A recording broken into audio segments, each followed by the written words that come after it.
श्रीराम समर्थ. श्री गोंदवलेकर महाराज प्रवचने दिवस 204. गुरु आपल्याला अंतिम सुख दाखवितात. एक लहान मुलगा एका विहिरीजवळ उभा होता. त्याची एक वस्तू आत पडली होती. ती काढण्यासाठी मी आत उडी मारतो असे तो म्हणू लागला. त्यावर तिथे होता तो एक मनुष्य म्हणाला, तू असे करू नकोस, आत पडून बुडून जाशील. तरी पण तो ऐकेना. एवढ्यात त्याचा बाप तिथे आला. त्यानेही मुलाला पुष्कळ सांगून पाहिले, पण तो ऐकेना. मग त्या मुलाला बापाने धाक दाखवून आणि मार देऊन घरात नेले. आता मुलाला मारले म्हणून तुम्ही बापाला दोष द्याल का? एकुलता एक मुलगा नवस करून झालेला. त्याला जाऊ दिले असते तर काय झाले असते असे म्हणाल का? नाही ना. तर मग गुरु तरी काय करीत असतो? आपण विषय मागत असतो आणि ते दिले तर आपण त्यात बुडून मरू हे त्याला माहीत असते. म्हणूनच तो आपल्याला त्यातून वाचवण्यासाठी 4 गोष्टी सांगून पाहतो. आपण तेही न ऐकले तर तो आपत्ती वगैरे आणून धाक दाखवितो. आपण त्याबद्दल रडत असलो तरी तो आपल्याला त्यातून वर ओढीतच असतो.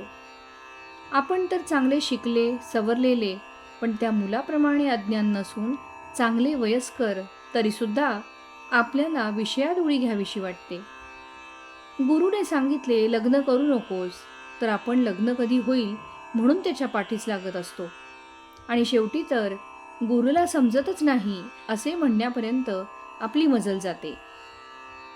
सध्या दिसते तेच सुख आपण खरे असे मानित असतो, पण अंतिम सुख काय हे गुरुला कळत असते. म्हणून तो सध्या दिसणाऱ्या सुखापासून आपल्याला परावृत्त करीत असतो. तेव्हा आपण गुरुवचनावर विश्वास ठेवून त्याच्या आज्ञेप्रमाणे वागणे हेच श्रेयस्कर आहे. तो जे साधन सांगेल तेच करीत राहावे, म्हणजे आपल्याला अंतिम सुखाचा लाभ होईल.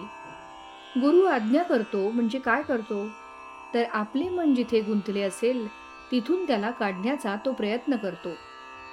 भगवंत भक्ताची संकटे नाहीशी करतो म्हणजे त्याची प्रापंचिक संकटे दूर करतो असे नाही.